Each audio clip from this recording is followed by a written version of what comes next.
Okay, so we're moving into Unit 3, which deals specifically with the executive branch or the executive department of the state of Texas, which is the office of the governor. And so today in this lesson, lesson 1, we're going to deal specifically with the governor, and then we'll move on and talk about his powers and other individuals in the executive department. But the governor, there are very few, very simple formal qualifications for the governor, for an individual to run for governor in the state of Texas. First of all, you have to be 30 years of age. You have to be a citizen of the United States. You have to be a resident of the state for 5 years preceding the election. You don't even have to be a registered voter in order to run for governor in Texas. And in fact, in the 1930s, there was a governor named W. Lee O'Daniel, whose nickname was Pappy O'Daniel.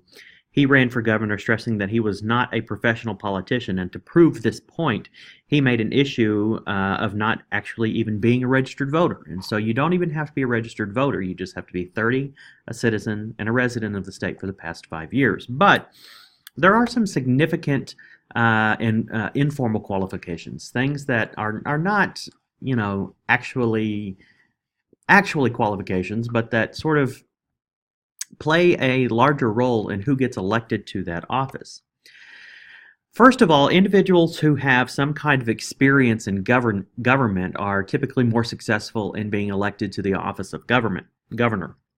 A lot of the time they will have prior experience, and in Texas, the most common career path to the office of governor is to begin in the legislature, move to a separate statewide office, and then move on up to the governor's office. And in a lot of situations, the office of the attorney general is actually a very important stepping stone to the governor's office. And our current governor, Greg Abbott, was actually a former attorney general for the state before he took over or ran successfully for governor about 4 years ago.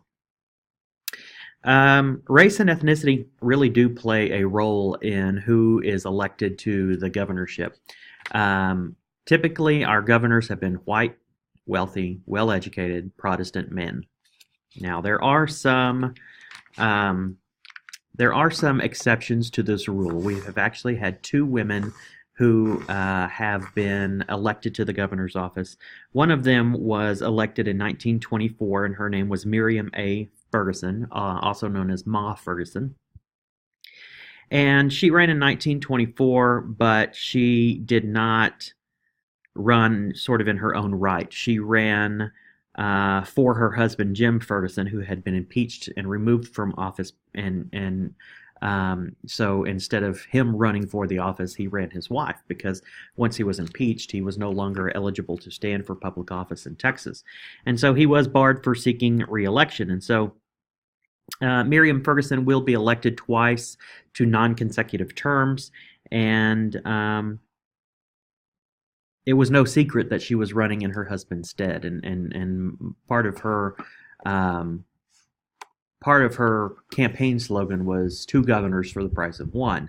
And then oftentimes, whenever she was campaigning, she didn't hardly even speak at her campaign rallies. She would actually just introduce her husband, who would then go on to make all of the speeches regarding what would be going on if she were elected to the governor's house. And so, she was the first woman to be elected as the governor in the state of Texas in 1924, but she did not. She didn't really run in her own right. She ran instead of her husband. And then Ann Richards, she was elected in 1990, and she served from 1991 to 1995, and she was actually elected in her own right. She was the last Democratic governor to serve in the state of Texas up until this point. She was defeated for re-election by George W. Bush. And he will eventually go on to obviously become the president of the United States. But Ann Richards is going to be she's not the first woman to run for and win election to that office. She is certainly the first woman to run for that office in her own right and not instead of a man. Also, individuals have been wealthy or successful in law and business. And so historically, we have seen some very, very wealthy individuals.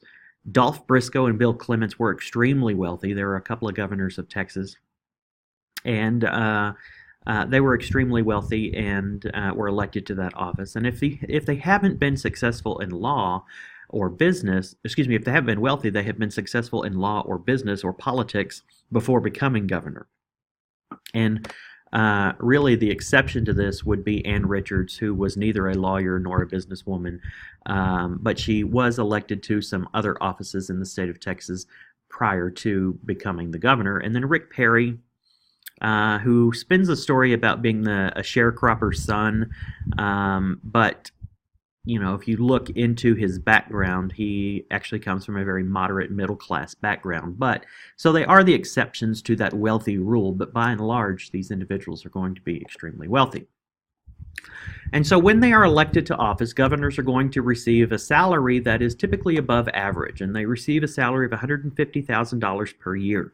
And this is above the national average with, let's see, the national average is about $135,000, so they make a little bit above average, but they do receive some perks. The state of Texas does provide them with a governor's mansion in which they live in for the duration of their time as governor.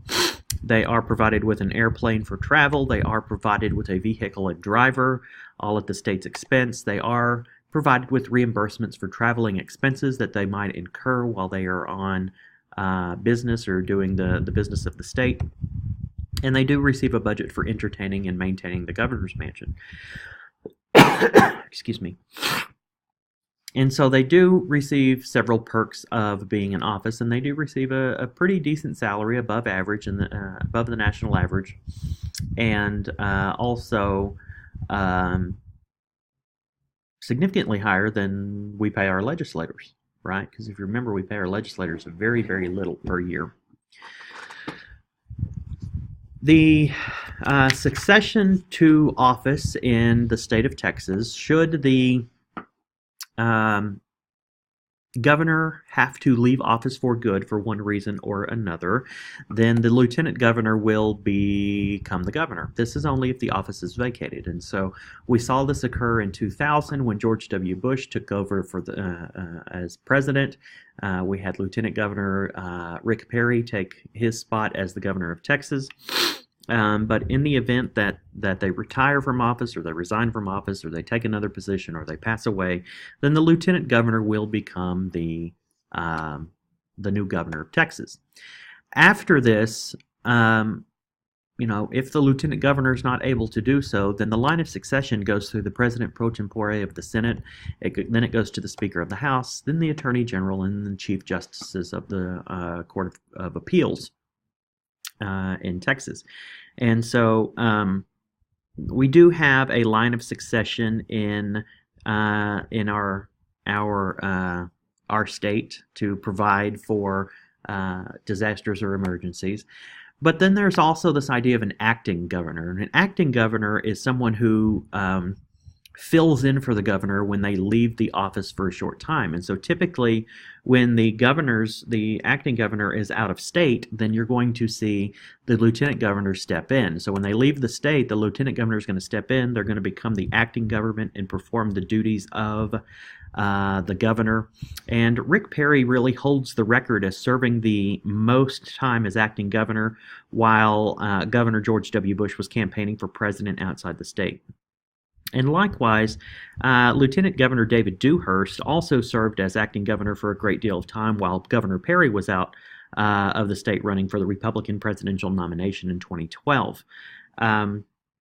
But when the lieutenant governor is acting as the governor, then they do receive the same pay as the governor. And so there is this provision that assists us in ensuring that we do have a leadership in the state of Texas when the governor is out of state.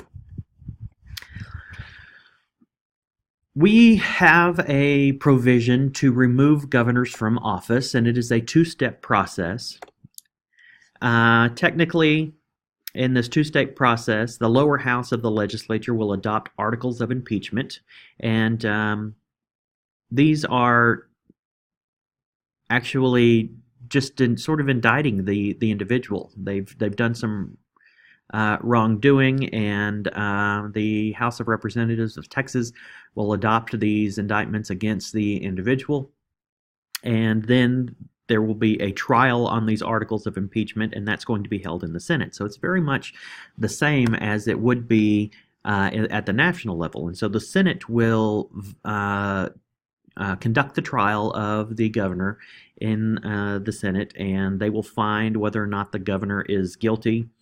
But they must vote. They must find guilt by a 2/3 vote. And so if this occurs, he or she, the governor, is removed from office. And so we have this two-step process of impeachment and conviction. They're typically going to be lumped together and just called impeachment. But understand, impeachment does not mean removal from office.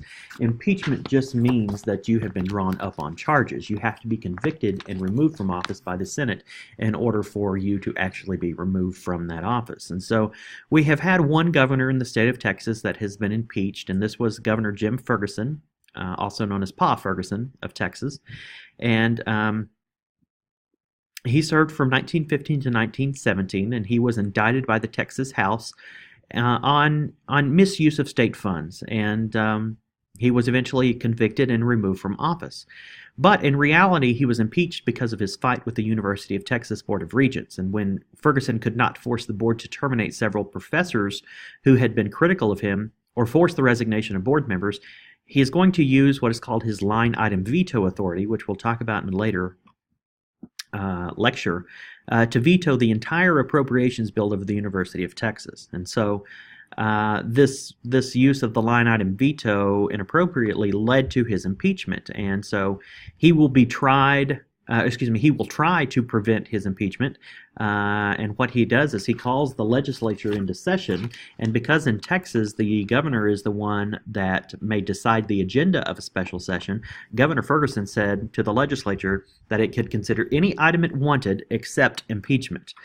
So he's going to try to sort of skirt around the issue and keep the legislature in a special session.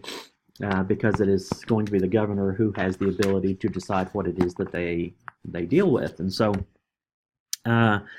it doesn't work, and he is going to be impeached and removed from office. He will be convicted and removed from office, and the courts are going to actually uphold his impeachment. And so later, his wife, Miriam A. Ma Ferguson, will run for the office in 1925, and she will serve 1925 through 1927, and then she'll be reelected in 1933 and serve to 1935. Because, as we'll see a little bit later, to begin with, a governor's term in office was only 2 years long.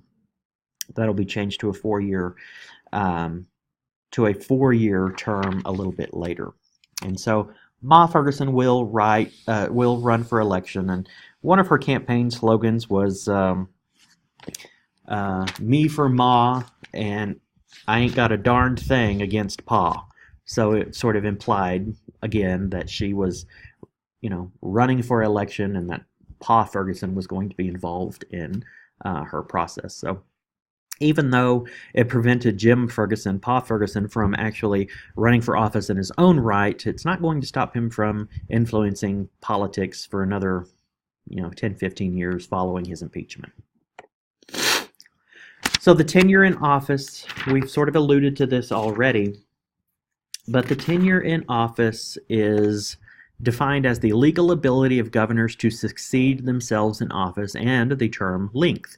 The Texas governor has a very strong tenure, and they have a 4-year term, but they are not term limited, so they can serve an unlimited amount of terms so long as they can get reelected. Now, as I stated earlier, prior to 1975, the governor was elected to 2-year terms, and so this is going to change in 1975, and George W. Bush will actually be the first governor to be reelected to 2 4-year terms. Now, he doesn't serve out those 4-year terms because he will go on to become the president, but he will be the first governor to be reelected to 2 4-year terms. In fact, few Texas governors have actually served more than 4 years in office.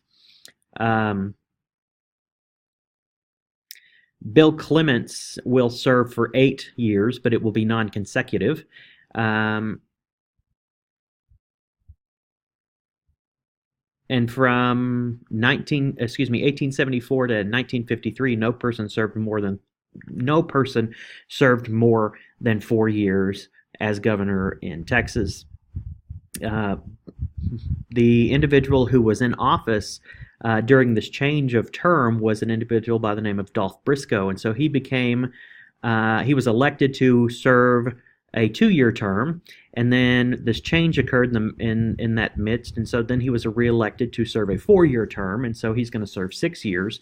And then Governors Clement, White, and Richards, they're going to be limited to 1-year terms, with Clements coming back and regaining the governorship in a non-consecutive term. And so it will be George W. Bush who would be the first governor to be elected to 2 consecutive 4-year terms. Now, he only served 6 years, and it's not going to be until we get to Governor Rick Perry when we see an individual serve longer than the typical 4 to 6 years. And Governor Perry is the longest serving governor in Texas history, having served 14 years. He will serve out President Bush's term of 2 years when he is elected president, and then he will go on to win 3 4-year terms. So that would be 12 years plus the 2 will give you 14. So he's the longest serving governor in Texas history, having served for 14 years. All right, we're going to leave off here. This gives you a little bit of background information on our governor, just some of the basic information. When we come back, we're going to talk more about the executive department and the plural executive that we see here in the state. And so I'll see you then.